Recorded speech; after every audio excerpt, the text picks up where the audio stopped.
Certaines personnes ne s'effondrent pas à cause de ce que tu as accompli, l'élu.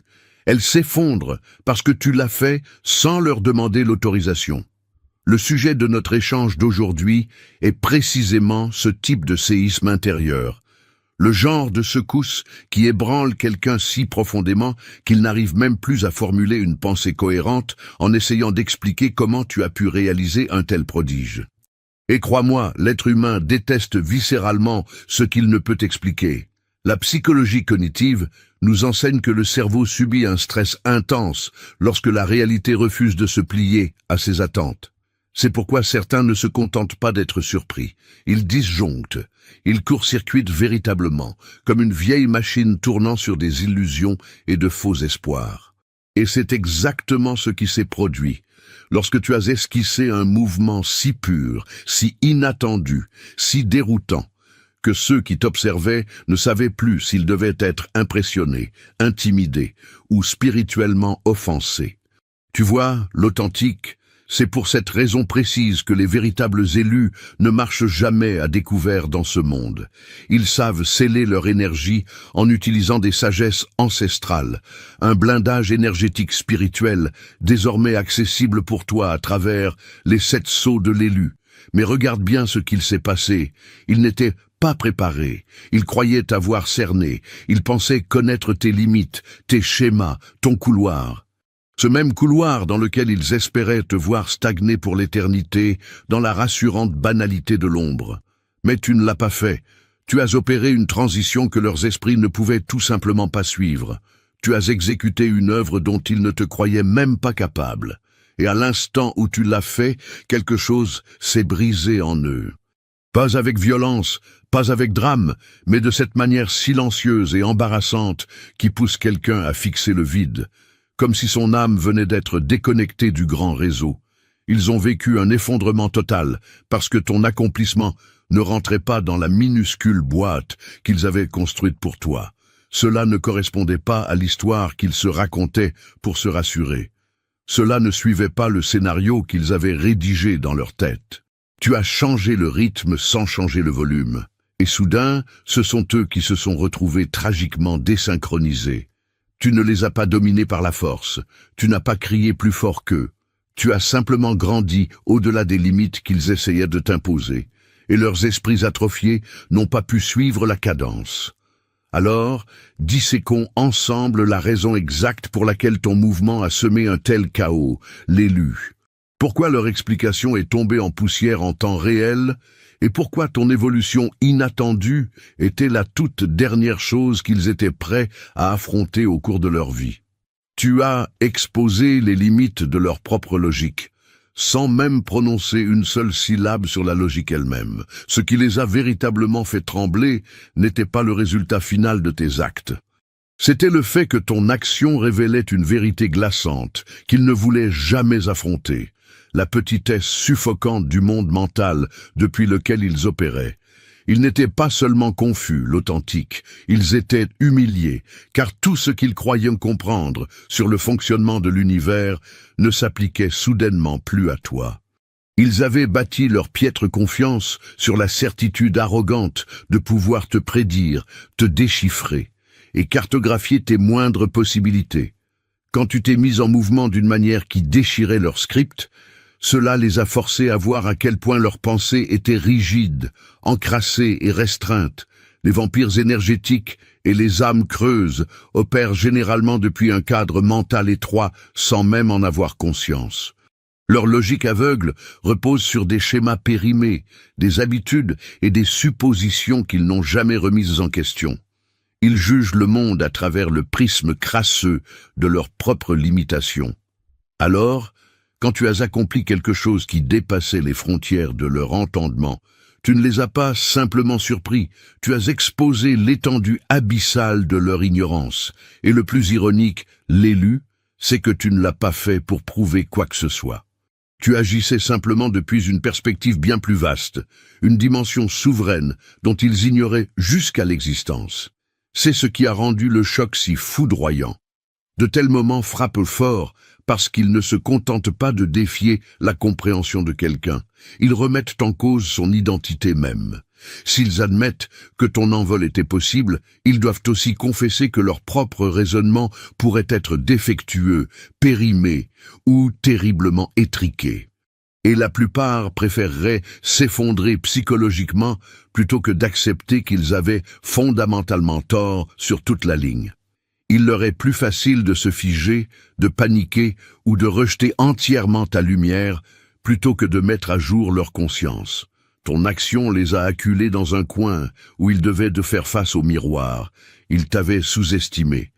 Non pas parce que tu cachais tes cartes, mais parce qu'ils étaient trop confortablement anesthésiés, croyant avoir tout compris de l'univers.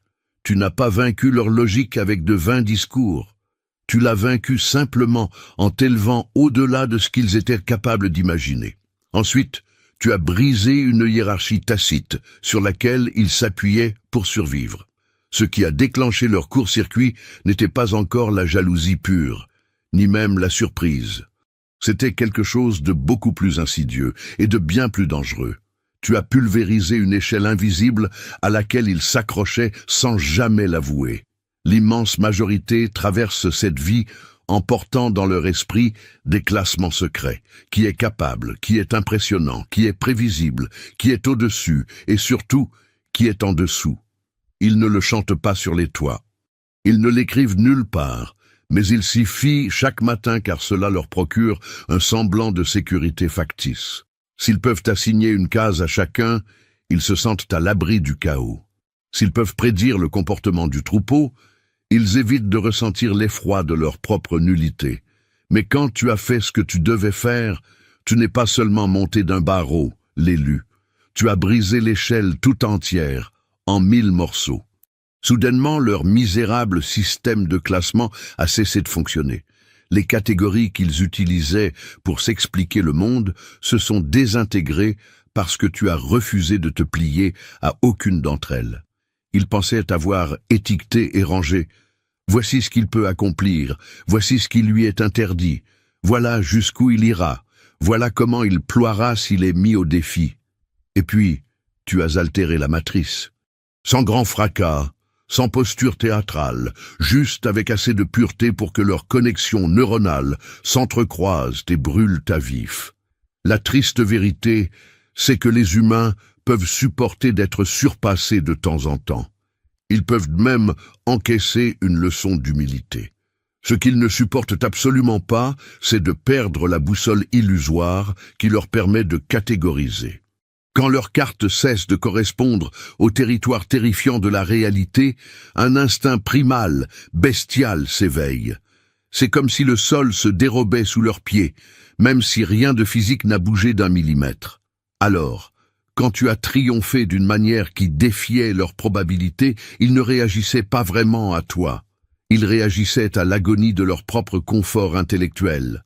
Leur esprit en déroute hurlait « Je ne peux pas classer ça, je ne peux pas expliquer ça ». Ça détruit l'ordre établi. Et parce que l'homme mortel déteste le désordre bien plus qu'il ne déteste avoir tort, la panique s'installe. L'ironie sublime, c'est que tu n'avais aucune intention de perturber leur misérable écosystème. Tu ne cherchais pas à renverser leur hiérarchie ou à exposer leur insécurité maladive. Tu as simplement agi comme une âme libre qui refuse de moisir dans la cage que les médiocres lui ont forgée. D'ailleurs, l'authentique, si ces vérités pures, tranchantes et non censurées peuvent continuer à résonner aujourd'hui pour te libérer des chaînes de la conformité, c'est uniquement parce que des esprits éveillés choisissent de soutenir cette mission indépendante. Ceux qui font un don ou offrent un café sont les gardiens invisibles qui permettent à cette lumière de rester allumée, frappant l'ignorance en plein cœur. Tu as également prouvé que l'effort n'est pas ce qui différencie les vainqueurs des vaincus, c'est la clarté. Ce qui les a secoués dans leur fondation, ce n'est pas que tu aies réussi, mais que tu aies réussi sans avoir l'air de te débattre dans la boue pour y arriver. Eux s'acharnent, ils s'épuisent, ils consument leur force vitale en stressant, persuadés que la sueur est la seule monnaie d'échange valable dans ce bas monde. Ils sont viscéralement convaincus que la souffrance est l'héroïne de chaque grande histoire, que plus on transpire à s'en briser les os, plus on devient digne de recevoir. Et soudain, tu apparais, et tu leur jettes au visage une vérité qu'ils refusent d'admettre. Parfois, ce n'est pas l'effort brut qui déplace les montagnes, c'est la limpidité absolue de la vision. La clarté est invisible, alors les masses la sous-estiment lourdement. Ils ne peuvent pas la mesurer, ils ne peuvent pas s'en vanter en hurlant sur les toits, ni la publier de manière narcissique sur leurs réseaux sociaux comme ils crient « Regardez, je souffre tellement, je travaille si dur ». Pourtant, l'élu, la clarté est la frontière absolue entre frapper sauvagement dans le brouillard avec l'énergie du désespoir et effleurer le point de pression exact qui fait s'écrouler la forteresse. Quand tu as perçu la véritable architecture de la réalité et de ce qu'il fallait accomplir, tout est devenu plus simple, plus tranchant, presque dénué d'efforts, et cela les a profondément écœurés, car cela pulvérisait leur système de croyance de bout en bout. Ils pensaient concourir dans une bête épreuve d'endurance, sans réaliser qu'il s'agissait depuis le début d'un test d'intelligence spirituelle. Quand une âme opère avec une telle clarté, elle cesse de gaspiller son oxygène avec le bruit de fond. Elle arrête de livrer bataille à des fantômes. Elle ne se perd plus dans de fausses excuses ou des travaux d'esclaves inutiles. Elle marche droit, implacable, au cœur du réacteur et résout le problème. Observer ce prodige de l'extérieur peut s'apparenter à de la magie, non pas parce que les anges s'en mêlent, mais parce que cela dresse un projecteur cruel sur l'aveuglement de ceux qui confondent l'agitation avec la direction. Leur crise existentielle a donc germé de cette prise de conscience terrifiante. Ils s'épuisaient misérablement dans le mauvais sens pendant que tu marchais, souverain et calme, sur la route royale. C'est une humiliation sourde, comme se faire surprendre dans sa propre incompétence, alors même que tu n'essayais d'insulter personne. La clarté t'impose l'honnêteté. Quand tes yeux sont ouverts, tu ne peux plus te planquer lâchement derrière la phrase « j'ai quand même essayé ». Tu dois admettre ce qui compte vraiment, ce qui fonctionne et ce qui te fait avancer vers ton but divin. Et la majorité préfère rester dramatiquement fatiguée plutôt que d'embrasser l'honnêteté brutale. Le talent, l'authentique, n'a pas besoin de hurler. L'effort n'est pas toujours drapé de noblesse, et le progrès n'exige pas systématiquement de saigner. Parfois, progresser, c'est juste voir avec une netteté chirurgicale ce que tous les autres détournèrent le regard, et agir sans le moindre tressaillement. De surcroît, tu as agi depuis un sanctuaire intérieur qu'ils n'ont pas encore commencé à bâtir. S'ils sont entrés en vrille, ce n'est pas parce que tu as surperformé ou que tu les as aveuglés de tes capacités techniques, c'est parce que ton action a jailli d'une profondeur psychique qu'ils n'ont tout simplement jamais approché, l'élu. Et ce degré de maturité souveraine est strictement impossible à contrefaire. Les esprits communs répondent aux crises par l'instinct de fuite, par l'insécurité viscérale ou par le déluge émotionnel. Ils paniquent, ils ruminent jusqu'à la nausée, ils se précipitent aveuglément ou ils se figent de terreur. Quand tu as agi, tu n'as versé dans aucune de ces faiblesses. Tu t'es mis en mouvement avec une certitude silencieuse, lourde de sens, qu'on ne peut pas enseigner à l'école, qu'on ne peut pas précipiter et qu'on ne peut certainement pas simuler avec un bon jeu d'acteur. Et contempler cette force tranquille, incarnée chez un autre, agit comme un miroir braqué sur les ruines de leur propre âme inachevée. Ils n'étaient pas prêts pour ça, ni dans leur intellect, ni dans leurs émotions, ni dans leur esprit. Lorsqu'une personne agit depuis ses fondations abyssales, ses décisions portent la masse et le calme de la pierre. Elle ne mendie aucune approbation extérieure. Elle ne se défend pas comme un chien traqué. Elle ne justifie pas le moindre de ses pas. Elle avance parce qu'elle sait profondément, et cette connaissance absolue a le don de figer de terreur ceux qui ont passé l'intégralité de leur vie minable à deviner au hasard. Voilà pourquoi leurs analyses superficielles se sont effritées. Ils pouvaient décortiquer l'écume des choses pendant des siècles. Ils n'auraient jamais accès aux racines de ton pouvoir. Ils pouvaient décrire la mécanique de tes actes, mais se trouvaient dans l'impossibilité d'expliquer pourquoi la magie opérait, car ce pourquoi réside dans un sanctuaire de l'esprit qu'ils n'ont pas encore eu le courage d'ériger. C'est comme regarder quelqu'un parler la langue des dieux alors que tu ne maîtrises que les grognements. Tu as beau tendre l'oreille à t'en faire saigner le tympan, tu ne peux rien traduire, car la structure de ta pensée est trop rudimentaire. En toi-même, l'authentique, tu as appris la science sacrée de séparer le bruit du signal pur, l'ego frémissant de l'intention froide, la terreur paralysante du champ des possibles infinis. Eux ne franchissent jamais cette étape de l'alchimie. Leurs actions sont donc toujours atrocement emmêlées, lourdes, réactives et pathétiques. Lorsqu'ils sont les témoins d'une âme libre, agissant avec une pureté d'intention, presque en lévitation au-dessus du problème, cela les fait frissonner jusqu'à la moelle. Pas parce qu'ils rêveraient d'en faire autant, mais parce qu'ils sont brutalement frappés par la certitude glaciale qu'ils en sont fondamentalement incapables. Pas encore. Et voici l'ultime touche d'ironie dans tout ce théâtre. Tu n'essayais même pas d'écraser la concurrence. Tu ne mettais pas en scène un numéro de maturité éveillée. Tu ne polissais aucune façade mondaine. Tu étais juste purement aligné avec ton axe central, naviguant dans un espace de cohérence qu'ils n'ont pas encore appris à rejoindre. Or, cet alignement produit des ondes de choc qui paraissent relever de la sorcellerie aux yeux des non-préparés. Et au lieu d'insuffler du courage, cela finit irrémédiablement par déstabiliser à mort tous ceux qui livrent encore de misérables batailles contre leurs propres démons de poche. Leur implosion ne te concernait pas, l'élu. Elle était le chant du signe de l'écart insoutenable entre ce qu'ils sont et le fantôme grandiose de ce qu'ils se refusent d'incarner. Quand tu as agi, tu as braqué un phare anti-aérien sur ce gouffre béant. Et l'humain préfère s'arracher les yeux plutôt que d'entrer dans la lumière de sa propre vérité. Mais il y a pire, l'authentique. Tu as refusé avec majesté de réciter le scénario qu'il s'attendait à te voir jouer. Ce qui a définitivement fait sauter les fusibles de leur esprit, ce n'est pas ta victoire indéniable, c'est la profanation absolue de leurs attentes. Les misérables errent dans ce monde, avec des scripts de série B gravés dans le crâne.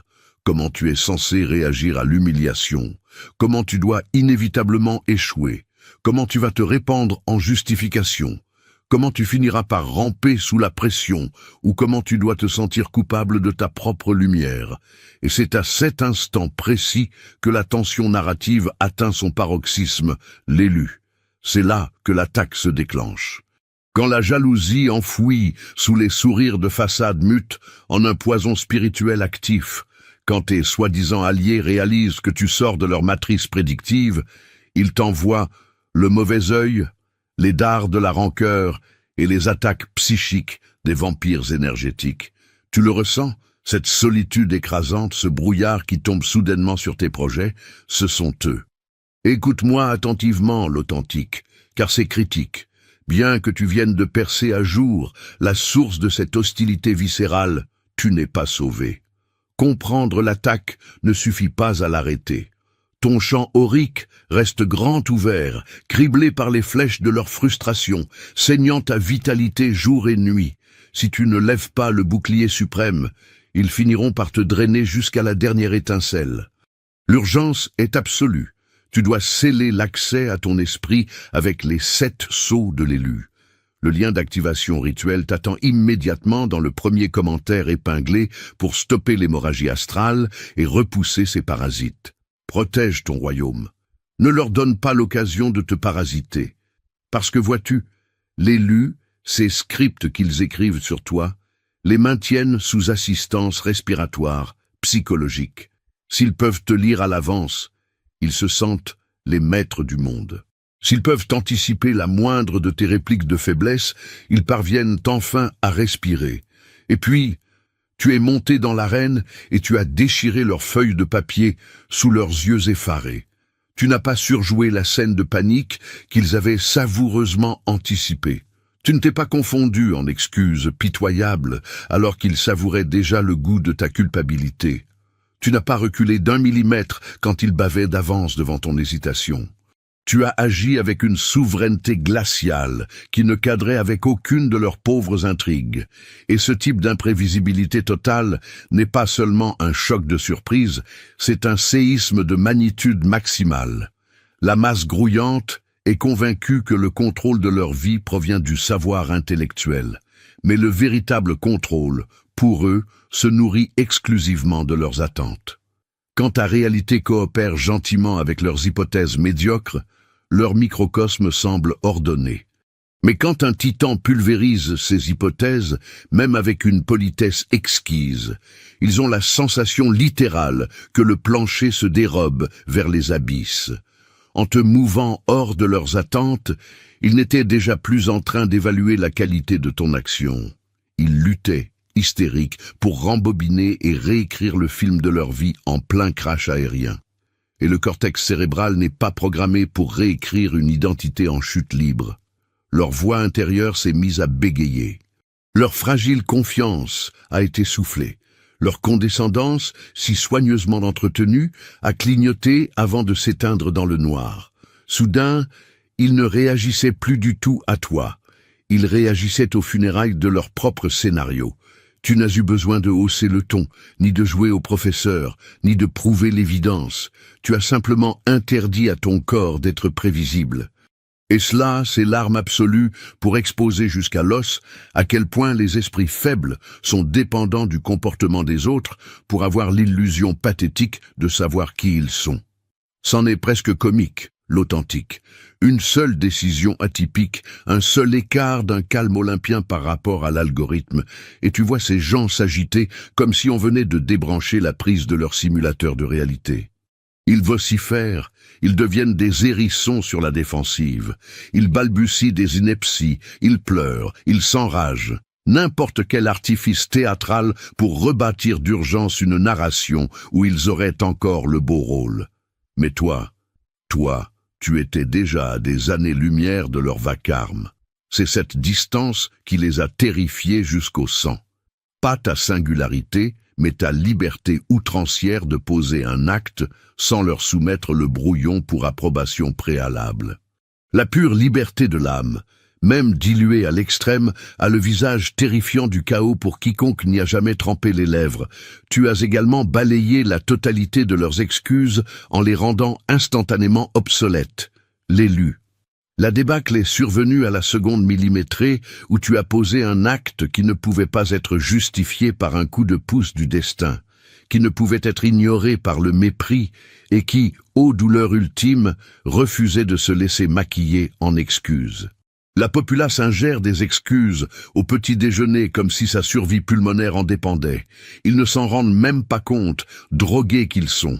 Mais ces mantras empoisonnés, je suis incapable, l'obstacle est trop colossal. On verra l'année prochaine. Je ne suis pas de cette trempe, ou le pathétique, j'ai tout donné pourtant. Toutes ces phrases tissent une camisole de force réconfortante autour de leur pauvre ego. Elles les gardent au chaud, sous perfusion, en sécurité, sans jamais les contraindre à muer. Puis tu as fracassé la porte et tu as lacéré la camisole avec une fulgurance effroyable. Quand tu as arraché le succès d'une manière qui ne laissait aucune marge de manœuvre à leur jérémiade, tout leur conte de fées s'est écroulé dans un grand fracas. Ils ne pouvaient plus se réfugier derrière, c'est matériellement impossible, car tu venais de le matérialiser sous leur nez. Ils ne pouvaient plus gémir, cela demande trop de temps, parce que ton exécution a été plus vive que ce que leur capacité d'attention limitée ne pouvait supporter. Ils n'osaient plus bredouiller. Il me manque les ressources, car tu n'as pris appui sur aucun artefact magique qu'ils n'auraient pu eux-mêmes dénicher. Tu ne les as pas provoqués en duel verbal, l'authentique. Tu ne les as pas pris de haut. Tu leur as simplement confisqué le poignard avec lequel ils s'automutilaient chaque matin devant le miroir. Lorsqu'un humain est dépouillé des excuses qu'il a pris des décennies à sculpter et à polir, il se retrouve nu sur la place publique d'une manière atrocement physique. L'alibi est une drogue douce, car il autorise à se caresser l'ego tout en cultivant la stagnation intellectuelle et physique. Il berce la médiocrité tout en la gardant confinée dans une boîte minuscule. Mais quand tu fais la démonstration silencieuse, aveuglante de limpidité, que l'ascension n'est pas un mythe réservé aux dieux, mais un choix froidement pragmatique, tu les accules à une vérité qu'ils n'étaient pas programmés pour encaisser. La révélation foudroyante que la forteresse n'a jamais été construite par les circonstances extérieures, mais a toujours été maçonnée, pierre par pierre, à l'intérieur de leur crâne. Ce constat brûle avec une intensité que le pire des échecs ne pourrait égaler. Alors ils ont paniqué, pas parce que tes actes relevèrent du miracle, mais parce qu'ils ont soudain contemplé à quel point la chose était, au fond, terriblement accessible. Ils ont vu, en haute définition, qu'ils se tapissaient misérablement derrière des légendes au lieu de se redresser et de marcher. L'éclat de rire cosmique se trouve ici. Leurs prétextes ne sont pas morts parce que tu les as ridiculisés, l'élu. Ils ont été carbonisés parce que tu as levé le voile sur un mystère infiniment plus vaste.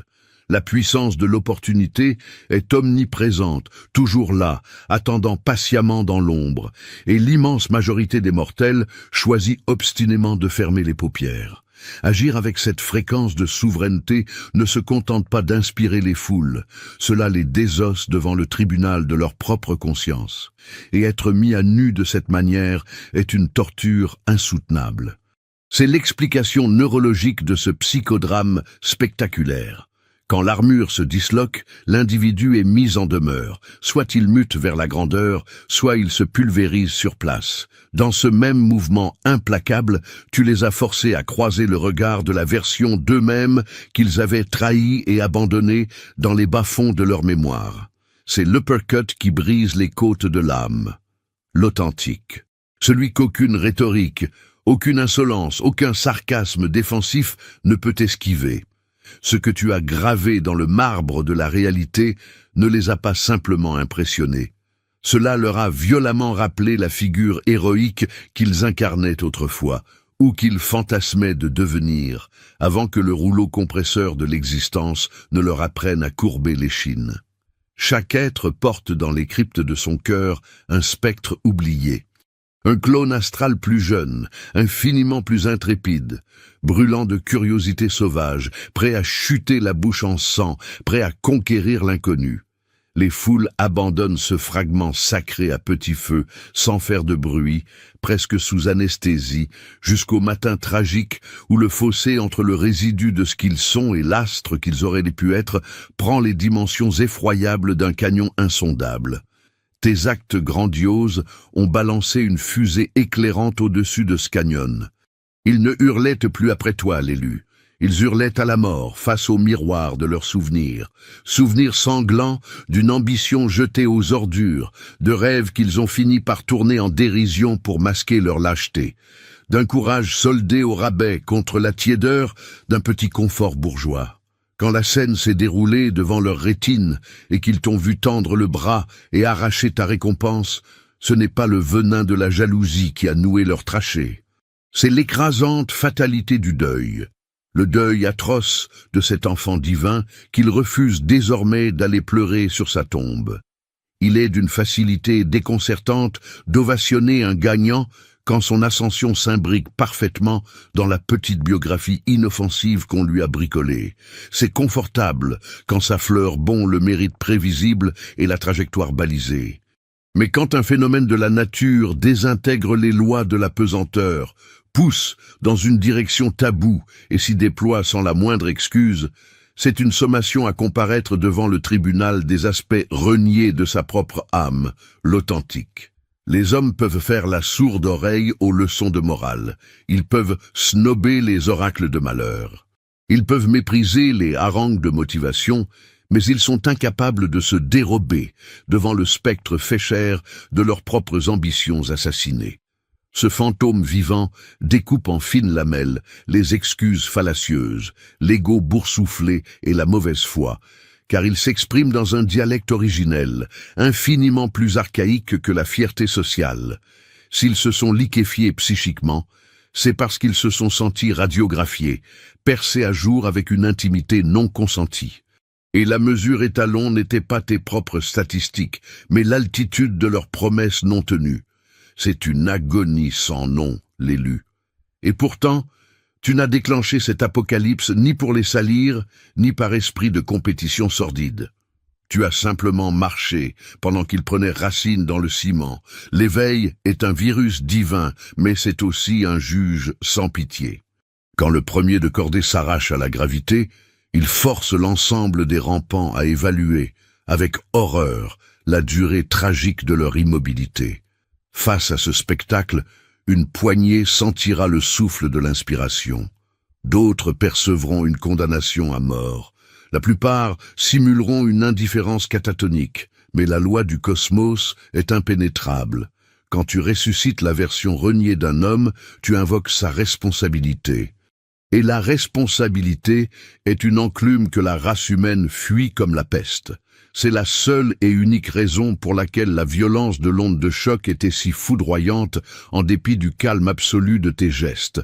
La croissance oblige irrémédiablement ceux qui en sont témoins à procéder au choix fatidique, rendre visite à l'entité qu'ils furent jadis ou se résigner à endosser le costume d'échec qu'ils portent aujourd'hui.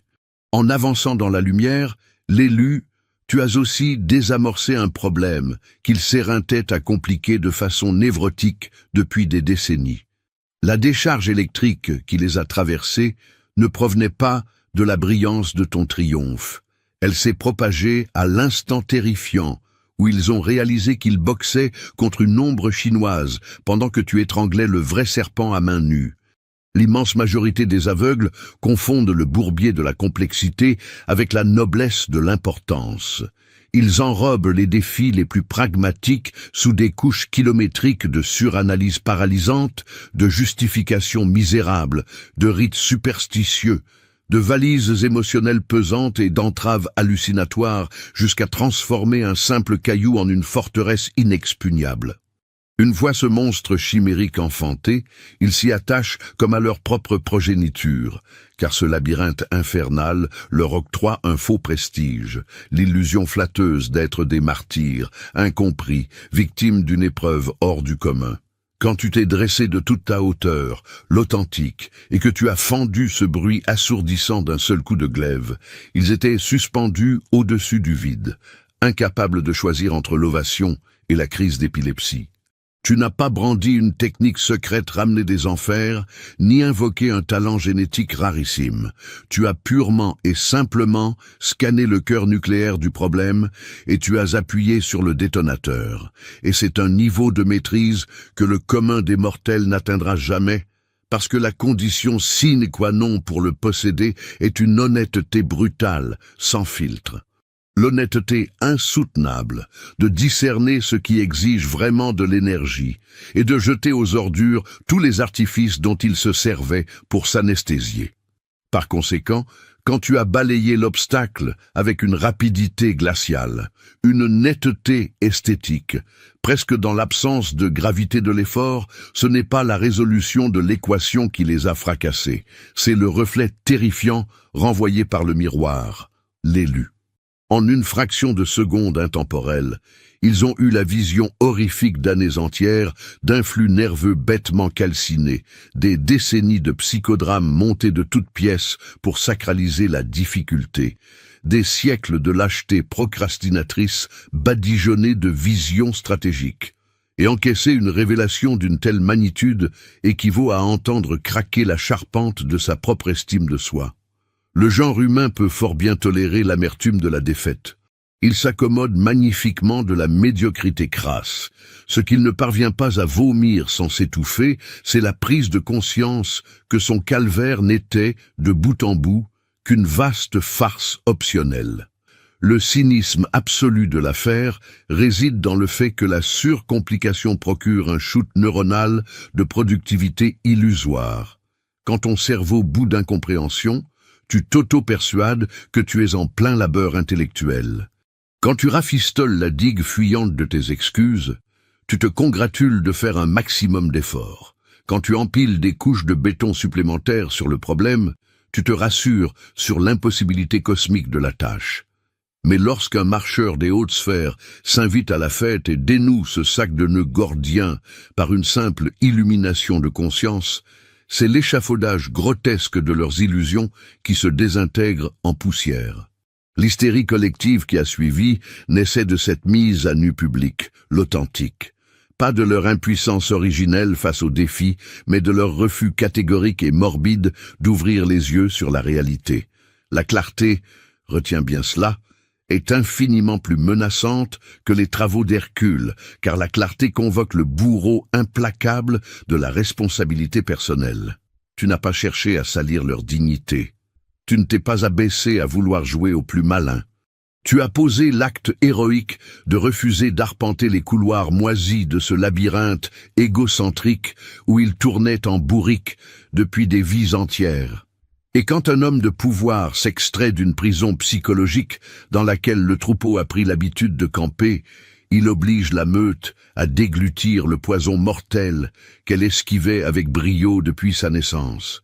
Et si, finalement, la montagne n'avait toujours été qu'une simple colline? Mais ce n'est pas tout, l'élu. Tu n'as pas versé dans l'auto-sabotage sadique qu'ils espéraient tant de toi. C'est ce détail précis qui les a laissés exsangues, parce qu'il leur a subtilisé une couverture de survie dont ils ignoraient eux-mêmes l'addiction secrète, la tiédeur narcotique de la prédiction. La vaste majorité de l'espèce humaine amasse des dossiers mentaux bien fournis sur les failles, les redondances et les rechutes systématiques de ses semblables. Il n'y a pas toujours une malveillance diabolique là derrière, l'authentique. C'est l'essence même de l'animal social. Quand tu sais de source sûre comment le type d'en face va se viander, tu peux jouir d'un complexe de supériorité en restant vautré dans le canapé, sans jamais transpirer.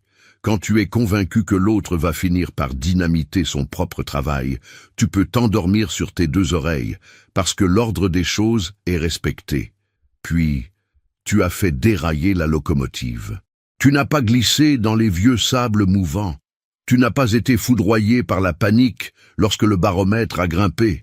Tu n'as pas hissé le drapeau blanc sous le prétexte fallacieux que le chemin devenait caillouteux. Tu as refusé de singer tes vieilles tares comportementales sous la seule excuse pitoyable qu'elles avaient le goût du connu. Et rien que cela, cette infraction aux règles du jeu peut se ressentir comme un poignard dans le dos pour quiconque a fondé l'architecture de ses certitudes sur tes anciennes défaites.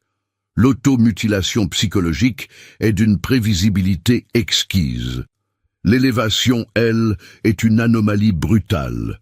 En t'observant muter et agir à contre-courant, drapé de ce calme impérial, avec une intelligence tranchante et délibérée, ils ont perçu l'effondrement d'un pilier porteur dans leur propre poitrine. Ni de l'envie poisseuse, ni de la jalousie rance.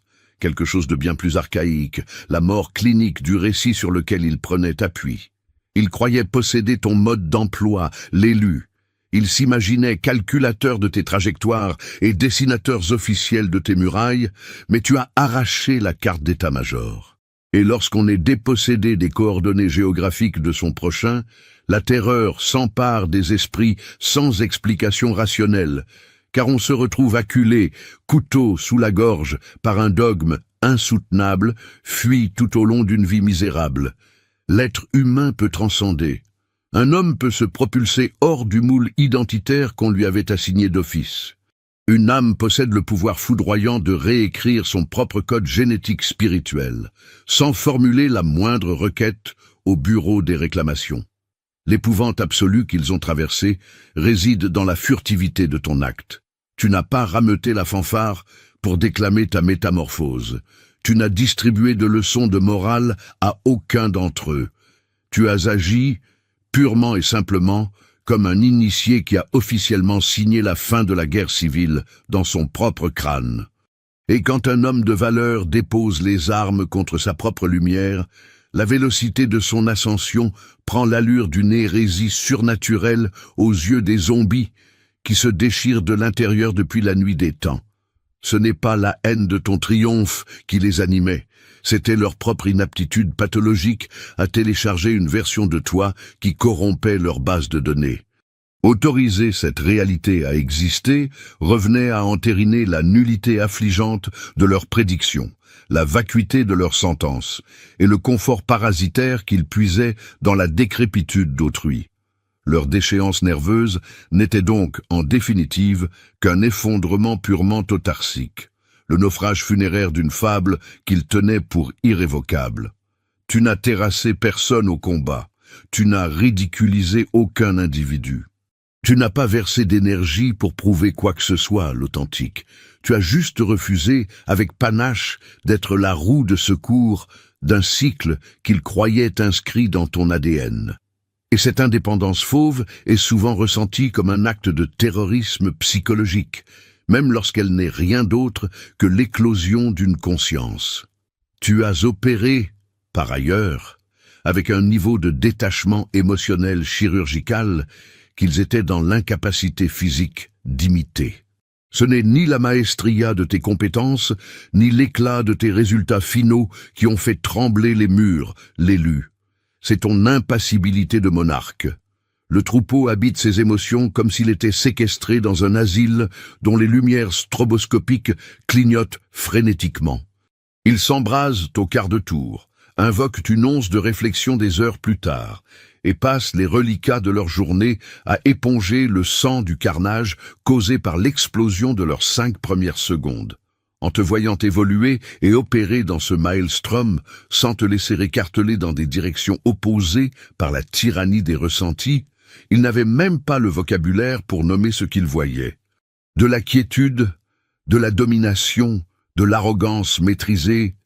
Non, cela s'est présenté à eux comme une relique extraterrestre, une matière totalement hors de portée. Le détachement émotionnel souverain n'est pas la froideur d'un cadavre. C'est l'apogée de la lucidité sous les tirs de barrage, l'Authentique. C'est la faculté divine d'identifier l'ombre de la peur qui plane sans lui abandonner le volant du véhicule. C'est écouter les litanies du doute de l'adversaire sans lui permettre de recouvrir la voie implacable de la raison. C'est l'ancrage massif, tellurique dans le moment présent, pendant que le reste de la pièce s'épuise en d'héroïques joutes imaginaires contre les démons de leur crâne. Et lorsqu'un stratège incarne cette maestria au millimètre, en direct sous leurs yeux, il déshabille publiquement la misère de ceux dont l'existence est exclusivement régie par des tics nerveux émotionnels qu'ils n'ont jamais eu le courage de remettre en question.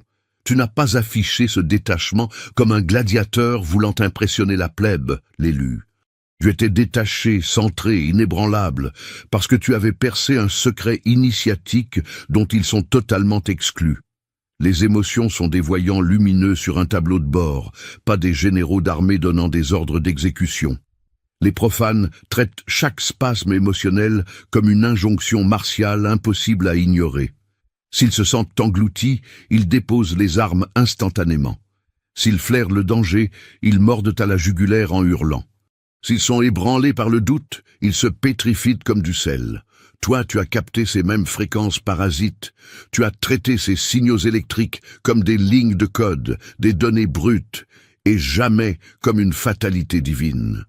Et être le témoin de cette métamorphose mentale est à glacer le sang pour les non-initiés, l'Authentique. Car refuser obstinément de sombrer dans la spirale infernale braque les projecteurs sur la descente aux enfers perpétuels que vivent secrètement tous tes spectateurs. Cette démonstration de force dévoile, de plus, un mystère initiatique lourd à porter. La souveraineté du détachement ne se pirate pas d'un claquement de doigts, même avec toute la volonté du monde. On ne peut pas en faire une imitation de pacotille. Elle ne se répète pas dans les coulisses de la conscience. Et surtout, elle ne se loue pas. Elle s'infuse goutte à goutte dans les forges du temps, à travers les désastres, en apprenant à fixer du regard les brasiers de l'inconfort brûlant, sans jamais s'agenouiller pour prêter serment d'allégeance. En observant la perfection naturelle de ta fluidité d'action, ce n'est pas le poison de l'envie qui a fait claquer leurs dents, l'élu. C'est l'évaluation tétanisante de l'infini désert spirituel qu'il leur reste à traverser. Ce qu'ils ont traduit par une ataraxie digne des super-héros n'était rien de moins que l'expression matricielle de ta sagesse souveraine, s'exprimant dans une gamme de fréquences qu'ils sont incapables de décrypter. Alors, leur psyché a fondu les plombs, parce qu'ils se savaient laminés non pas sur un vulgaire théâtre d'opérations physiques, mais dans l'arène ultime, l'empire de l'esprit. Car transpercer l'œil du cyclone sans trébucher une seule fois met impitoyablement à nu la viscosité répugnante des fondations sur lesquelles parade le reste du monde. Tu ne les as pas pris à la gorge. Tu n'as fomenté aucune intimidation tactique. Tu as juste, purement et simplement interdit à l'appareil émotionnel de s'approcher des commandes de vol. Et pour des âmes qui se satisfont d'être les éternels bagagistes de leur propre voyage, constater ce niveau de contrôle suprême prend incontestablement les couleurs d'un miracle inacceptable. Tu as également accompli ce miracle sans réclamer la bénédiction d'aucune autorité humaine ou divine, l'authentique. L'onde de choc qui les a renversés n'émanait pas du triomphe en lui-même, mais de l'autonomie sacrée qui s'en dégageait. Le gros de l'espèce humaine marche vers le tombeau le dos courbé, le manteau lardé des empreintes digitales de l'entourage. Le besoin d'approbation, la validation sociale, l'écrasement des traditions, le chantage des attentes, et toujours ce public omniprésent qui juge. Il quête l'approbation d'un hochement de tête condescendant avant d'oser risquer un orteil. Il mendie un tonnerre d'applaudissements avant de daigner lever le petit doigt, espérant l'adoubement de la populace avant de signer l'engagement de leur propre vie. Ce statut de tutelle volontaire donne la nausée, mais il rassure l'élu, car il pulvérise la notion de responsabilité. Si l'échec pointe son nez putride, ils auront tout le loisir d'incriminer l'absence de passe-droit, la faute de ceux qui n'ont pas donné leur permission. Et si par hasard la victoire sourit, le public s'arrogera la moitié des lauriers. Et puis, tu as fait irruption dans ce cirque malsain et tu t'es passé de la vie de la cour. Tu n'as pas tapé du pied en attendant des hurrahs, tu n'as pas mendié d'acquiescement verbal. Tu n'as rien cherché qui s'apparente à une tape dans le dos rassurante, et de toute évidence, tu te fichais éperdument de la présence d'un témoin oculaire pour valider l'existence de ta propre force de frappe. Tu as agi au nom du simple fait que ta volonté s'est alignée sur l'acte, et ce principe d'auto-souveraineté déclenche des sueurs froides d'épouvante chez tous ceux qui ont sous-traité, depuis leur plus tendre enfance, l'exploitation de leur propre courage. Quand un homme libre arpente les pavés de ce monde investi d'un mandat qu'il s'est lui-même décerné, il propulse dans la lumière un secret universel profondément obscène. Les perdants ne s'effondrent pas par manque de potentiel.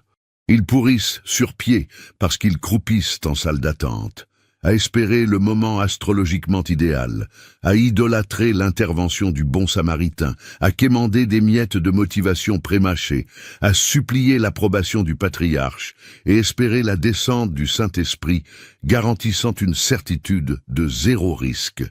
Tu as réduit en cendres d'un revers de la main ce gigantesque hall de gare des illusions perdues, et la gifle de réalité leur a fait l'effet d'une décapitation aveugle. Voir la gloire s'abattre sur un homme sans laisser passer inocule dans l'esprit de l'observateur une interrogation empoisonnée qu'il est impossible de recracher sans douleur. Pourquoi n'ai-je pas eu l'audace de faire exactement la même chose par moi-même ? Ce questionnement est hautement volatile, car il oblige à s'asseoir à la table de la pleine responsabilité. Et la responsabilité est une enclume. Ce qu'ils ont discerné dans tes mouvements n'était nullement l'anarchisme de la rébellion ni le poison de l'orgueil, l'authentique. C'était la majesté de l'autonomie absolue. Un esprit qui a sondé et reconnu sa propre densité n'organise aucune tractation à son sujet. Un individu qui s'en remet à l'aiguille de sa boussole interne refuse catégoriquement d'en vendre les reliques à la crier sur les marchés. L'âme qui s'engage sans laisser passer devient de facto invulnérable au contrôle par injection d'attentes sociétales, de pression de groupe ou de neurotoxines culpabilisantes. Ce blindage effraie le citoyen ordinaire 1 milliard de fois plus violemment que l'étalage de tous les dons du ciel, l'élu. En arrachant la victoire sous tes propres commandements, tu as fait imploser les décors en carton-pâte dans lesquels ils végètent de naissance. Le mythe de la lumière verte indispensable, de l'onction miraculeuse préalable, et le dogme de devoir confier la validation de ses propres songes aux mains d'autrui. Tu ne t'es pas contenté d'empocher la mise. Tu as effacé le tableau noir des règles du jeu et rédigé un nouvel évangile. Tu as prouvé au monde entier que la légitimité ne se distribue pas au guichet, elle s'arrache à la pointe de l'épée. Et dans cette fraction de seconde, l'authentique, l'hémorragie de leur psyché n'avait plus le moindre rapport avec tes faits d'armes. Ils pleuraient des larmes de sang face au décompte tragique des années passées à louer, comme de vulgaires touristes, les appartements de leur propre existence. Quand un être cesse de demander l'aumône, de la permission d'être, il place l'ensemble des badauds au pied du mur de leur propre couardise face à l'infime quantité de pouvoir qu'ils se sont jamais octroyés. Dans la même impulsion souveraine, tu as rendu l'impossible d'une évidence presque insolente, une fois le rideau tombé. C'est le genre de tremblement cosmique qui paralyse les hommes debout, fixant béatement l'abîme de leurs propres pensées, comme s'ils venaient d'être pris en flagrant délit de somnambulisme profond. L'élu. Lorsque tu as posé ta pierre à l'édifice, la terreur ne s'est pas manifestée face aux mensurations démesurées de l'accomplissement.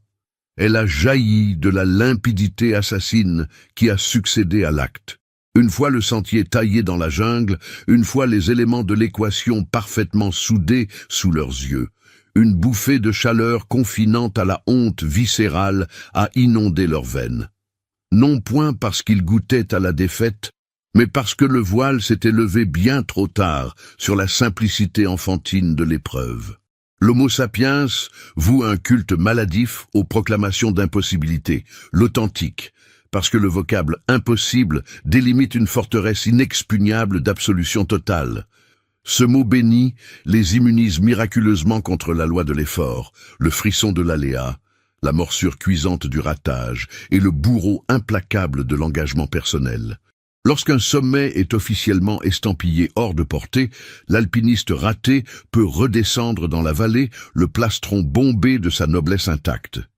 Mais lorsqu'un marcheur de l'ombre s'avance et démontre magistralement que la chimère de l'impossibilité n'était maintenue en vie que par une myopie de perspective crasse, le sanctuaire protecteur s'évapore dans la seconde.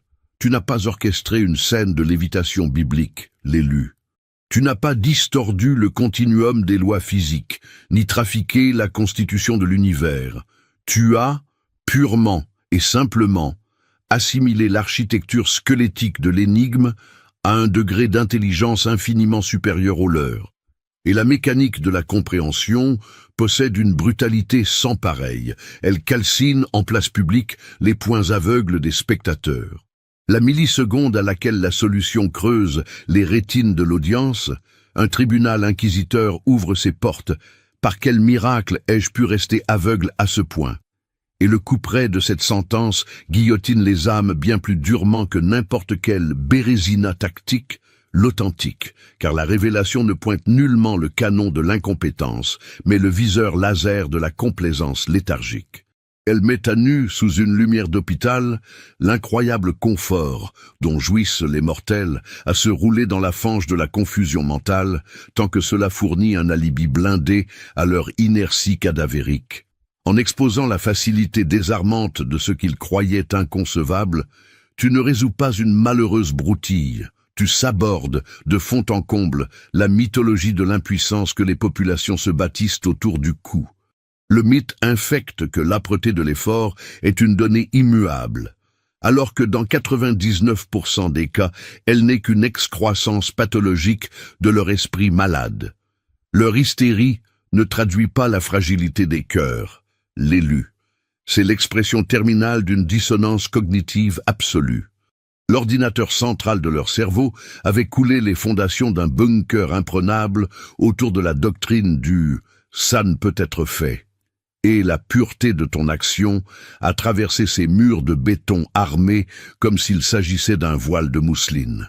Instantanément, la citadelle de leur ego, patiente construction d'une vie entière célébrant l'orthodoxie réaliste, le pragmatisme terre-à-terre, la sagesse populaire, résonne tragiquement d'un écho de néant. Car le pragmatisme amputé de l'intuition visionnaire n'est jamais rien de plus que de la couardise engoncée dans le smoking sur mesure de la raison, l'authentique. Tu ne les as pas crucifiés sur la place publique. Tu n'as daigné leur dispenser aucune homélie pontifiante. Tu n'as pas forcé la note d'un seul demi-ton. Tu as, tout bonnement, braqué la lumière crue sur une ruelle qu'ils n'avaient jamais eu l'idée farfelue de cartographier. Et sous la clarté du néon, la voix s'est révélée si outrageusement dégagée que la souffrance physique s'en est mêlée. Telle est la frappe chirurgicale de la clairvoyance.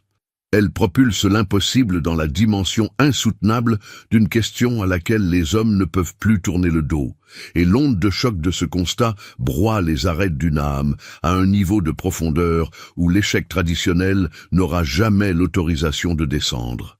Tu as agi avec un timing d'horloger cosmique qu'ils seraient physiquement incapables de répliquer, même en priant leur Dieu, l'authentique. Le sens du timing fait partie de ce lexique abstrait que les non-initiés abordent comme une manifestation paranormale de la chance, alors que ce n'est rien de moins qu'une arme d'hyperconscience affûtée dans les forges de la patience martiale, adossée à une foi en soi frisant l'insolence. Au moment de l'impact décisif, ce n'est pas la prouesse de la concrétisation qui a sidéré les rangs, l'élu. C'est l'exactitude chirurgicale de l'heure du déclenchement et c'est ce fragment de l'équation qui a déclenché l'éboulement de leurs convictions, car la maîtrise du temps échappe au misérable tutoriel et demeure rigoureusement indéchiffrable par l'art grossier de la copie. On peut transférer des octets de savoir dans le crâne d'un tiers. On peut lui inculquer les rudiments mécaniques de la stratégie militaire. Mais aucun gourou ne lui greffera jamais l'instinct pur, passé au papier de verre de l'expérience sanglante. La piétaille des suiveurs passe sa misérable existence à s'élancer de façon pathologiquement prématurée ou tragiquement caduque. Trop tôt, car il trépigne de soif de validation mondaine, gavé d'adrénaline de façade, intoxiqué au mirage du mouvement perpétuel, même lorsque l'air est irrespirable. Et beaucoup trop tard, l'authentique, parce qu'ils moisissent, la peur au ventre, sous les prétextes de l'obsession perfectionniste, quémandant la certitude à 100%, un laissez-passer contresigné par les autorités, ou le feu vert mystique d'un univers qui n'a pas l'ombre d'une intention de se manifester. La grâce de l'instant T l'évite exactement à mi-chemin entre la frénésie épileptique et la paralysie reptilienne. Et la confrérie capable de respirer à plein poumon sur cette corde raide est aussi rare que l'or pur. Lorsque tu as posé ton empreinte à la milliseconde fatidique, l'incident a pulvérisé leur processeur neurologique car il brisait la sacro-sainte dialectique de la cause à effet bourgeoise. Dans leur manuel, la récolte des fruits exigeait le pilonnage par la force brute, la sueur d'agonie ou la surenchère de la dépense calorique. Toi, tu leur as soumis une autre physique quantique, l'élu, haute fidélité de conscience, plus, apathie de glace, plus, vaillance pure, onde de choc stratosphérique. Le sens mystique du timing rend la populace hystérique car il leur confisque sans ménagement leur excuse fétiche de tous les temps.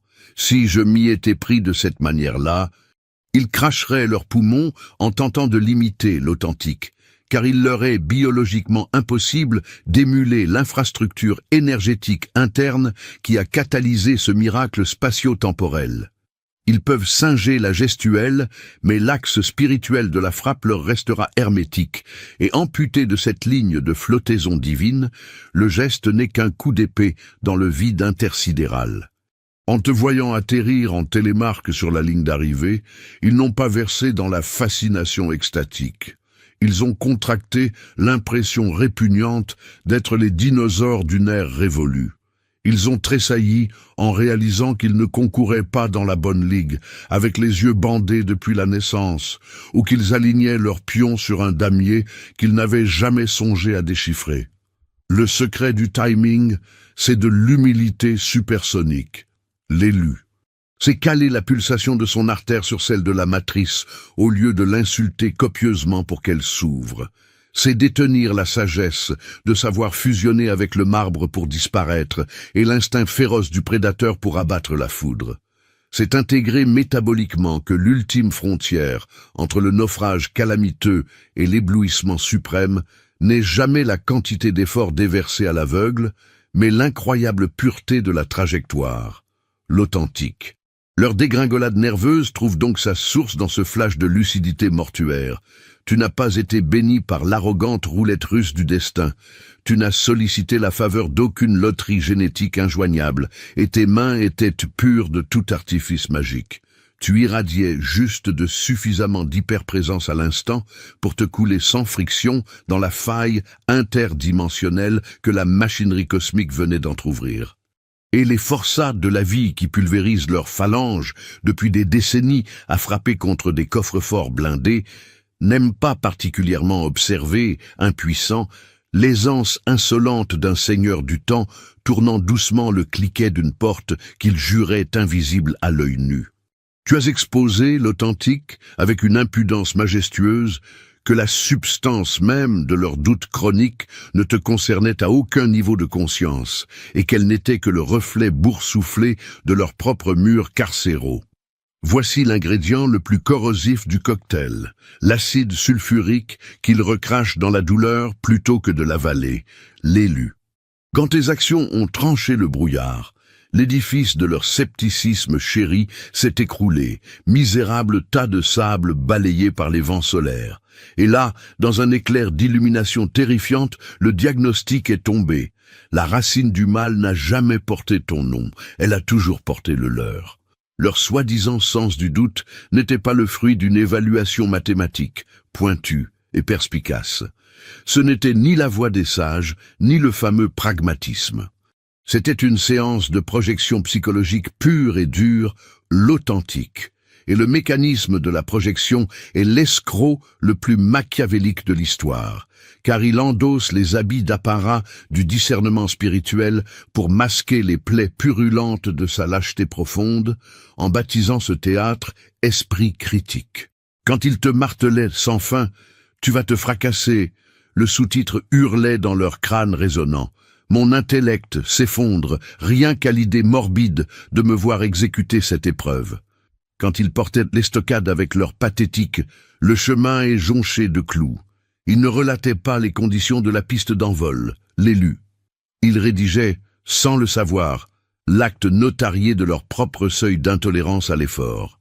Quand ils érigeaient des barrages de conseils empoisonnés, revise tes espérances à la baisse, reste raisonnable. Ils n'étaient pas tes chevaliers de la table ronde, l'authentique. Ils formaient le bataillon de protection rapproché de leur pauvre forteresse d'impossibilité étriquée.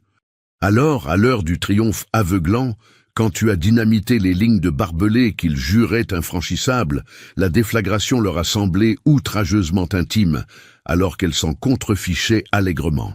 Ils ont ressenti l'amertume du coup de poignard dans le dos, car la clarté astrale de ta réussite étalait au grand jour le pourcentage astronomique de leur mise en garde paternaliste, de leur scepticisme grincheux, de leur prudente frilosité et de ce fichu réalisme d'épicier qui ne formait de bout en bout que l'armée des ombres de la terreur, planquée sous le masque d'or du conseiller spirituel. Les troupeaux nourrissent une adoration idolâtre, pour le postulat selon lequel la mécanique du doute est une vertu christique, le porte-drapeau flamboyant de l'équilibre neuronal. Mais dans la quasi-totalité de la biosphère humaine, l'écho du doute se résume au larcène grinçant du plafond de verre qu'ils sont incapables de passer au microscope de leur âme. Et lorsqu'un pur sang franchit le mur du son à travers cette réverbération lugubre, ils sont laissés au milieu du vide intersidéral, pétrifiés dans la glace du silence glacial, contraints de fixer dans les yeux une loi d'airain inattaquable, l'élu. La barrière infranchissable n'a jamais relevé d'une quelconque juridiction universelle. Elle était la création exclusive et privée de leurs neurones malades. Ce constat de faillite psychologique raye un individu de la carte, l'authentique, parce qu'il le dénude de la tunique protectrice du bien-pensant. Il leur est interdit de jouer les snipers retranchés derrière le parapet du sens commun de la majorité silencieuse, à partir du moment où le dit sens commun s'est fait surclasser astronomiquement par l'explosion de ton audace souveraine. Il leur est strictement illégal de te dénigrer sous prétexte de fable quand la matière physique brutale de réalité cloue leurs paupières grandes ouvertes sur l'autel de l'évidence. Ils perdent le droit de hurler au loup de la conspiration de l'univers, puisque l'univers lui-même s'est fait violence pour t'inviter à la table d'honneur. Tu as diffusé sur grand écran sans gaspiller le moindre fragment de salive. L'authentique, que leur perpétuel rituel du doute fut toujours un interrogatoire musclé. L'expiation en mondovision de la ligne de front où ils ont planté leur drapeau blanc de capitulation. Du mètre carré exact où ils se sont agenouillés avec soulagement pour troquer leur destinée légendaire contre l'insipide confort du bétail. Et nul homme de chair n'apprécie que son réquisitoire de déchéance personnelle lui soit psalmodié en boucle. L'élu.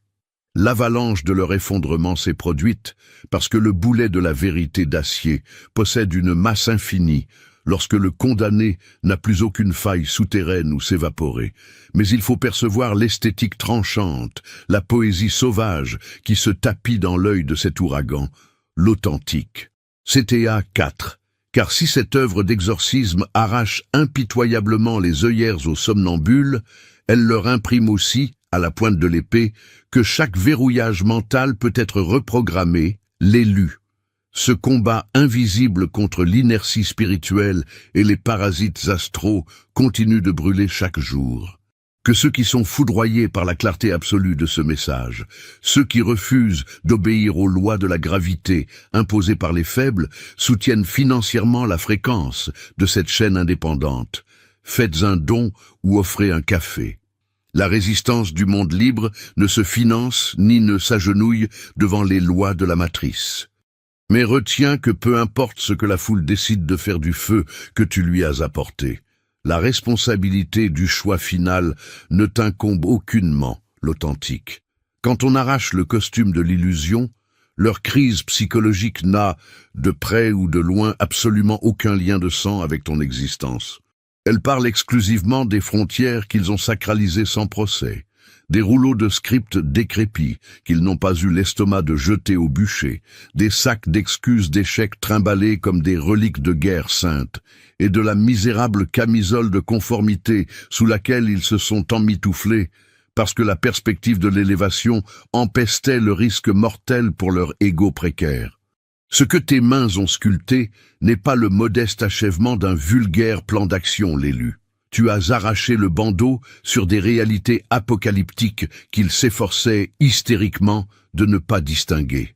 La clarté aveuglante des cieux d'altitude, là où ils barbotent dans la vase saumâtre de la confusion intellectuelle, la souveraineté de l'ataraxie pure de glace, là où leur cerveau se consume dans le chaudron du chaos perpétuel. L'indépendance de fer rouge, là où il mendie au guichet de la permission administrative céleste. La pureté insolente du panache, là où il campe dans l'antichambre du bégaiement existentiel.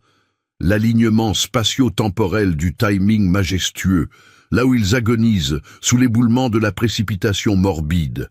L'étendue sauvage des possibles magnétiques, là où ils agonisaient confinés dans la camisole chimique du dogme sceptique.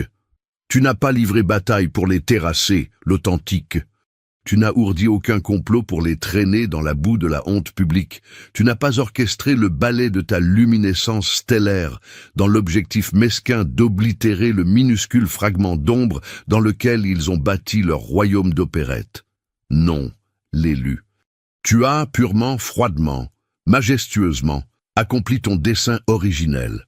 Muter, grandir, t'élever et te métamorphoser en la version archangélique de ton entité, celle-là même qu'ils étaient neurologiquement inaptes à concevoir, même sous hallucination psychédélique. Et cette simple infraction spatiale porte à elle seule le potentiel thermonucléaire capable de faire vibrer jusqu'à la moelle des os l'architecture moléculaire d'un individu sédentarisé.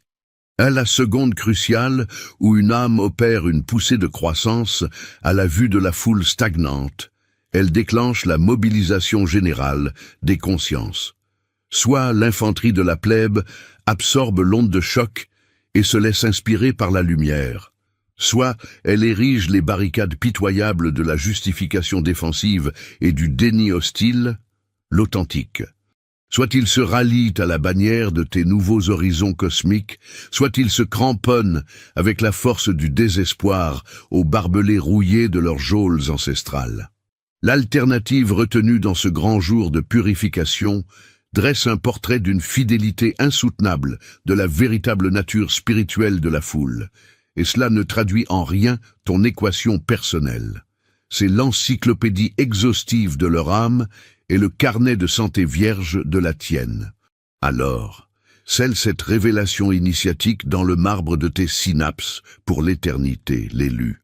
Quand la foule hurle son incapacité congénitale à paramétrer la matrice de tes succès magiques, la traduction quantique de leur comportement indique qu'ils ne te livrent aucune bataille, l'authentique, absolument aucune.